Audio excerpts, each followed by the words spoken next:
दोस्तों बीएड के आधार पर जो भी अभ्यर्थी प्राइमरी में नियुक्त हुए हैं उनके लिए हाई कोर्ट की ओर से एक बहुत ही इंपॉर्टेंट अपडेट है।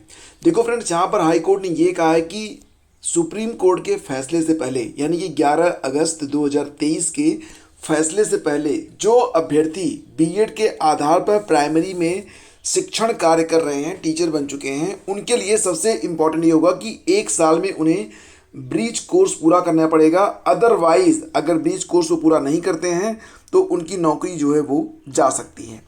तो यहाँ पर आप देख सकते हैं लिखा गया है कि 11 अगस्त 2023 के पहले जो भी बीएड डिग्री धारक अभ्यर्थियों की नियुक्ति हुई है वो सभी नौकरी पर बने रहेंगे। हालांकि सुप्रीम कोर्ट की शर्त के अनुसार इन बीएड डिग्री धारकों को 6 माह का ब्रिज कोर्स करना अनिवार्य होगा। कोर्ट ने यह भी साफ किया है कि यदि 1 वर्ष के भीतर ये कोर्स नहीं किया तो उनकी नियुक्ति निरस्त हो जाएगी। वहीं पर फ्रेंड्स, सुप्रीम कोर्ट के उक्त फैसले के बाद प्राथमिक शिक्षकों के रूप में बीएड डिग्रीधारियों की नियुक्तियों को हाई कोर्ट ने अवैधानिक माना है। तो देखो यहाँ पर क्या कहा जा रहा है कि 11 अगस्त 2023, ये जरूर याद रखिएगा आप, इसी दिन सुप्रीम कोर्ट का फैसला आया था।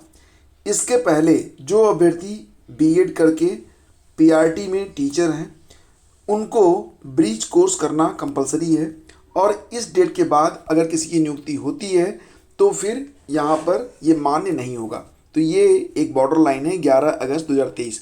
तो 11 अगस्त 2023 के पहले जो बीएड करके शिक्षक बन चुके हैं प्राइमरी में उनको ब्रीच कोर्स अनिवार्य है 1 साल के अंदर, अदरवाइज उनकी जो नियुक्ति होगी वो रद्द हो जाएगी। तो वहीं पर फ्रेंड्स, शिक्षक भर्ती नियम 2018 की वैधानिकता के संबंध में अलग से याचिका दायर करने की स्वतंत्रता दी गई है। तो यहाँ पर जो बेसिकली मामला ये था कि जो शिक्षक भर्ती नियम 2018 है मध्य प्रदेश का, उसमें एक पैरा को लेकर चुनौती दी गई थी। तो उसके बारे में कहा गया कि उस पर आप एक अलग से याचिका डाल सकते हैं। ये जो फैसला आया है ये जस्टिस सील नागू की अध्यक्षता वाली खंडपीठ ने दिया है। दरअसल सैकड़ों डीएलएड छात्रों की ओर से मध्य प्रदेश हाईकोर्ट ने याचिका दायर कर प्राथमिक शिक्षक के पद पर बीएड डिग्रीधारियों को हटाने के लिए यहाँ पर याचिका डाली थी। तो आप यहाँ पर देख सकते हैं, और याचिकाकर्ताओं की ओर से अधिवक्ता थे रामेश्वर सिंह ठाकुर। उन्होंने बताया कि सुप्रीम कोर्ट ने 8 नवंबर 2023 को प्राथमिक शिक्षक के पद पर नियुक्ति के लिए बीएड डिग्रीधारियों को अयोग्य घोषित किया था। तो इस फैसले के स्पष्टीकरण के लिए मध्य प्रदेश सरकार ने सुप्रीम कोर्ट में पुनर्विचार याचिका दायर की थी। इस पर मैं आपको बता चुका हूं कि ये पुनर्विचार याचिका थी, लेकिन इसको जो है काफ़ी महत्व मिला था सुप्रीम कोर्ट में। उसके बाद ये डिसीजन आया था कि 11 अगस्त 2023 के पहले जो बीएड के अभ्यर्थी नियुक्त हो चुके हैं प्राइमरी के टीचर के तौर पर, तो उनकी नियुक्ति बनी रहेगी, बशर्ते कि उनको ब्रीच कोर्स करना कंपलसरी किया गया है। ठीक है, और ये कहा गया कि जो पूरा मामला है, तो यहाँ पर जो मध्य प्रदेश सरकार, उन्होंने कहा था कि हमने कुल मिला के 21,962 पदों पर शिक्षक भर्ती निकाली थी। उसमें 11,583 बीएड के अभ्यर्थी हैं। शेष डीएलएड के उम्मीदवारों से ये पद भरे गए हैं।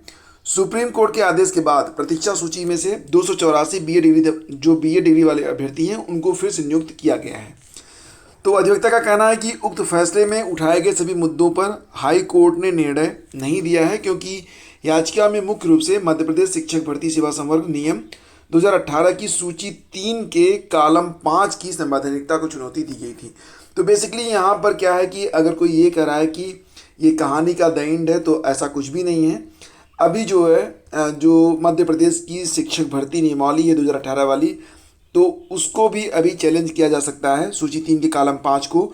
तो अभी आगे कुछ और भी खेल जो हैं वो बाकी हैं, अभी देखते हैं क्या क्या होता है। लेकिन फिलहाल यहाँ पर बीएड जो है वो सुरक्षित है।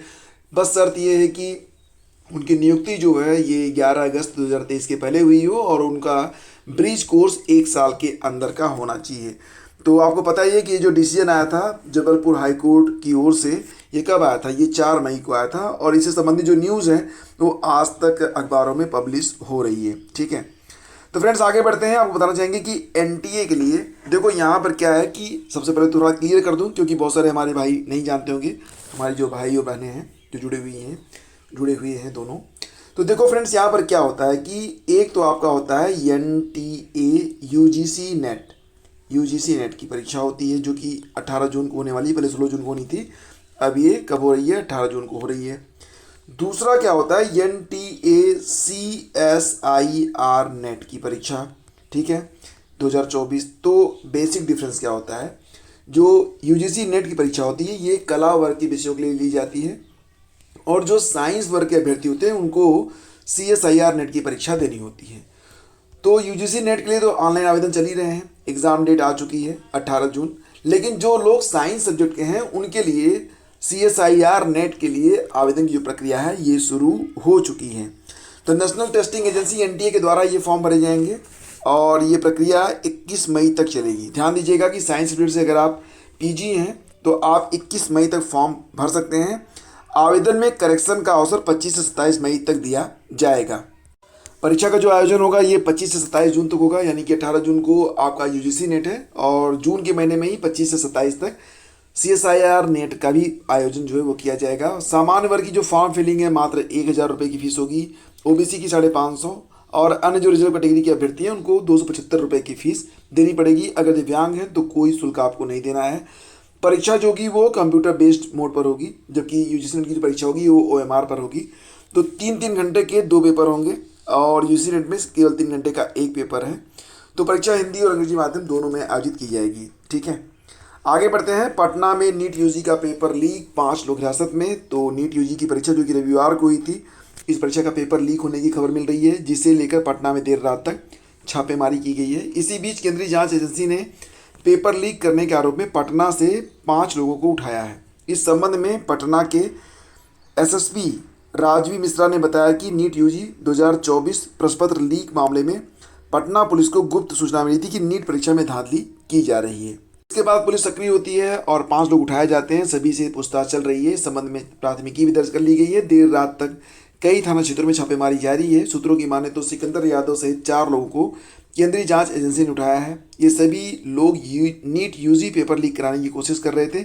इसी आधार पर इन सभी को जांच एजेंसी ने उठाया है। इन सभी लोगों के पास से जो भी कागजात मिले उनकी भी जांच हो रही है। वहीं सूत्रों ने कहा, यहाँ पर सूत्रों लिखा हुआ है तो मैं पढ़ रहा था। सूत्रों ने कहा कि पटना में कई सेंटरों पर स्कॉलर को बैठाया गया था। सालवर गैंग के पास पहले से ही नीट यूजी के पेपर मौजूद थे। लगातार प्रश्न पत्र कई स्टूडेंट को हटाया गया था। सूत्रों की माने तो मतलब कुल मिला के सूत्रों की माने तो नीट यूजी का जो पेपर है लीक कराने गिरोह ने एक कैंडिडेट से 40-40 लाख रुपए तक वसूले थे।